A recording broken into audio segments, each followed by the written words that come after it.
Hello मेरे प्यारे बच्चों, क्या हाल चाल? बढ़िया सब। तो कैसे हो मेरे बब्बर शेर और शेरनियों?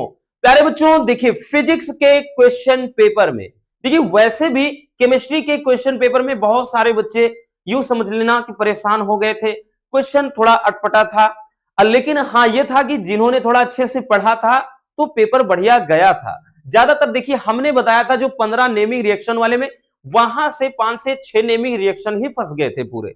ठीक। और जो भी क्वेश्चन परिभाषा वाला क्वेश्चन हो गया, मतलब नियम वाला क्वेश्चन हो गया, वहां से क्वेश्चन आया था, परासरण दाब वगैरह, ठीक है, ज्यादातर क्वेश्चन मिले थे। फिजिक्स में अब एक बहुत बड़ा चैलेंज होगा कि आपके लिए क्या करना है। देखिए, ये लास्ट पेपर है बच्चों, और यहां पर थोड़ा आपको स्मार्ट, जैसे बोलते हैं ना कि हार्ड वर्क स्मार्ट वर्क, तो यहां पर अपना थोड़ा दिमाग लगाना है। फिजिक्स के पेपर में एक काम करना है, चलिए बता देते हैं। सबसे पहले तो जितना आपका फार्मूला, एक बार इंपॉर्टेंट फार्मूले को देख लीजिए। जैसे होता है ना कि आपका है कि टाउ बराबर पीई साइन थीटा, ठीक है ना। इस पे जैसे हो गया न्यूमेरिकल, आप अच्छे से देख लीजिए। या फिर जैसे आप एल, जैसे एल आर परिपथ हो गया, एल सी आर परिपथ में हो गया, तो इसके लिए प्रतिबाधा, इसके लिए प्रतिबाधा, ठीक है। यहां पे प्रेरकी प्रतिघात, धारती प्रतिघात सूत्र देख लीजिए। या जैसे आपका हो जाता है एफ बराबर 1/4 पाई एप्सिलॉन नॉट, ठीक, Q1 Q2 upon R square, इन सब पे न्यूमेरिकल। तो प्यारे बच्चों जैसे आपके मोस्ट इंपोर्टेंट वाले हैं, ठीक, जैसे उसमें आ गया सेकंड में आप चले जाइए, एस अपान रूट में यहाँ पे 2 mk, या इसी को कई तरीके से एच अपान एम वी, या इसी को एच अपान यहाँ पे पी, ठीक है। तो कई तरीके से लिखा जाता है, लेमडा बराबर जो भी मान रहेगा जिस भी, तो इन सब पे जैसे ये सारे होते हैं कि इन पे न्यूमेरिकल बनते हैं, ठीक। और जैसे प्रकाश में लेंस का सूत्र हो गया, दर्पण का सूत्र, तो एक बार जो सूत्र वाले हैं उनको एक बार आप जो सूत्र है क्लियर कर लीजिए कि सूत्र याद रहे, सूत्र में कोई कंफ्यूजन ना रहे। क्योंकि इसमें होता क्या है भाई, क्या है, हो सकता है पी का मान दे दे, ई का मान दे, थीटा का टाउ पूछ ले, या हो सकता है टाउ का देगा, उसके बाद यहाँ पे प्यारे बच्चों ई का देगा साइन, यहाँ थीटा का मान देगा, पी का पूछ सकता है। तो चाहे घुमाए फिराए जो भी, तो यहां से कई चीजें निकाल सकते हैं। और उसके बाद सबसे जरूरी चीज आपको क्या करना है, हमने बताया था कि यूपी बोर्ड में चलता है स्टेप मार्किंग। क्या चलता है? स्टेप मार्किंग चलता है। अब स्टेप मार्किंग का मतलब क्या है समझ लीजिए। स्टेप मार्किंग का मतलब क्या है बच्चों, ये समझ लीजिए बस, और ज्यादा कुछ नहीं करना। क्योंकि हमने बताया ना कि कोई भी आपको क्वेश्चन छोड़कर नहीं आना है, बस ये लास्ट काम कर लेना है। और इससे जो आज हम बताएंगे, भले आपकी तैयारी अच्छे से नहीं हुई है, इससे फिजिक्स के क्वेश्चन पेपर में कम से कम आपके 7 से 8, कम से कम की बात कर रहे हैं, 7 से 8 नंबर तक बढ़ सकते हैं। देखिए इसके लिए करना क्या होगा बच्चों, जैसे कोई भी आ गया आपका ट्रांसफार्मर, ट्रांसफार्मर आ गया, और पिछले साल 2 से 3 सेट में आया था, जिसे पूछ लेगा कि ट्रांसफार्मर की क्रियाविधि, क्रियाविधि का सचित्र वर्णन कीजिए, ऐसा क्वेश्चन आ गया। मान लेते हैं ये आपको पता ही नहीं है, तो आप क्या करिएगा, ट्रांसफार्मर क्या है इसके बारे में, ठीक है, ट्रांसफार्मर के प्रकार कितने क्या होते हैं इसके बारे में क्या है लिख देना। उसके बाद ट्रांसफार्मर में यहां पे ध्यान देना, ट्रांसफार्मर से संबंधित जो उसका परिणामन अनुपात का सूत्र होता है, ठीक है, ये तो इतनी चीज लिख देना, मतलब टॉपिक ना छोड़ना, ठीक है ना। जो भी चीजें ना आए, जो ना आए उससे, ठीक है। अगर हमने बताया कि अगर किसी प्रश्न का उत्तर ना आए, किसी प्रश्न का उत्तर ना आए, ना आए, तो उससे संबंधित संबंधित लिख देना, ठीक है, लिख देना, याद रखना।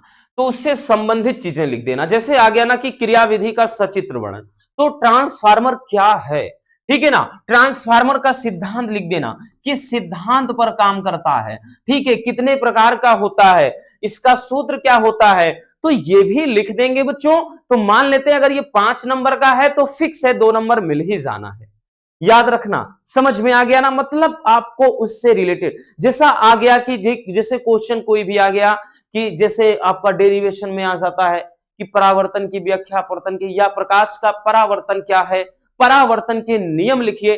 तो मान लेते हैं कि परावर्तन के नियम नहीं पता है, तो केवल प्रकाश का परावर्तन, क्योंकि बच्चे यही करते हैं, बोलते हैं कि प्रकाश का परावर्तन का नियम पूछा है, हमें तो नियम पता ही नहीं है, तो हम नहीं करेंगे, क्वेश्चन छोड़ देते हैं। नो, ऐसा काम नहीं करना, आपको ऐसा काम नहीं करना है। तो आपको क्या करना है, प्रकाश के जैसे परावर्तन हो गया, ठीक है, और परावर्तन के जैसे नियम, तो केवल प्रकाश का परावर्तन की परिभाषा लिख के चले आइए, नियम नहीं पता है तो ये काम करना है।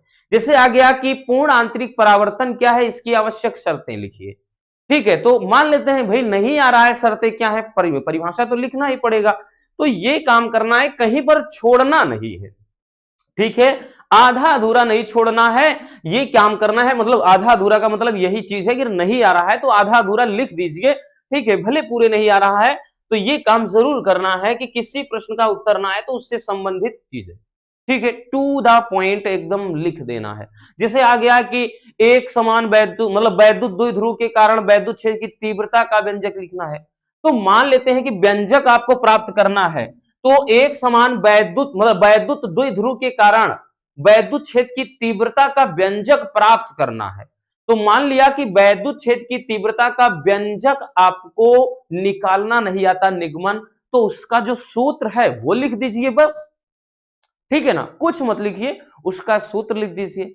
जैसा कि अभी हमने बताया इसके पहले में कि आ गया कि मान लिया कि जैसे बिंदु आवेश के कारण वैद्युत विभव का व्यंजक प्राप्त कीजिए, तो मान लिया कुछ नहीं है तो आप वैद्युत विभव किसे कहते हैं, परिभाषा लिख दीजिए, और वैद्युत बिंदु आवेश के कारण वैद्युत विभव का सूत्र क्या होता है वो लिख दीजिए।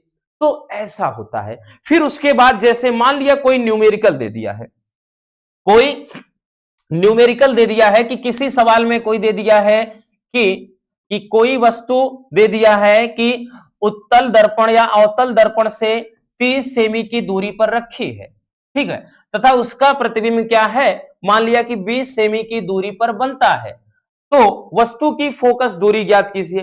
तो मान लिया आपको न्यूमेरिकल बनाना नहीं आता है, ठीक, तो आप क्या करेंगे, जैसे दिया है 30 सेमी की दूरी पर रखी है तो u का मान लिख दिया -30, फिर उसके बाद अब 20 सेमी की दूरी पर प्रतिबिंब बनता है माइनस का v20, ठीक, क्योंकि अवतल दर्पण में सब मान माइनस, तो उसके बाद f पूछ रहा है, ऐसे करके कुछ नहीं किया आपने, अगर इतना भी लिख दिया 1/v + 1/u, क्योंकि दर्पण है, इतना भी लिख दिया बच्चों।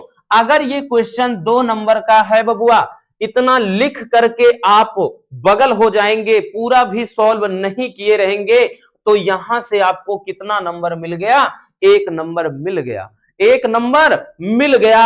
याद रखिएगा, यही होता है स्टेप मार्किंग। क्या होता है, स्टेप मार्किंग होता है। नहीं पता कोई दिक्कत नहीं, ठीक, जो कुछ मान दिया है वही मान अच्छे से पहले उतार दो, और उसके बाद फार्मूला इस पे कौन सा लगेगा वो लिख दो। तो इससे अच्छी बात क्या है, क्योंकि बहुत सारे बच्चों के लिए कैलकुलेशन बड़ा टफ होता है, तो मान तो समझ में आ जाता है कि मान किसका दिया है, तो यही तो फायदा है इसमें स्टेप मार्किंग का, स्टेप मार्किंग में यही फायदा होता है। तो ये चीज याद रखना, ये काम आपको करना है, ठीक है ना। और जिसे आ गया किरचॉफ का नियम में, किरचॉफ का नियम का पूरा आ गया 5 नंबर में, किरचॉफ के दोनों नियम की व्याख्या कीजिए।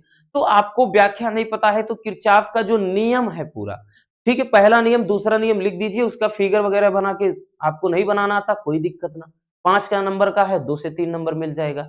तो ये काम करना है बच्चों, ठीक है ना, थोड़ा आपको स्मार्ट थोड़ा काम करना है, स्मार्ट दिमाग लगाना है, ठीक है ना, ये चीजें थोड़ा हटकर चीजें को करोगे तभी जाकर के सब कुछ होना है, और प्रश्न तो कोई छोड़ना ही नहीं है।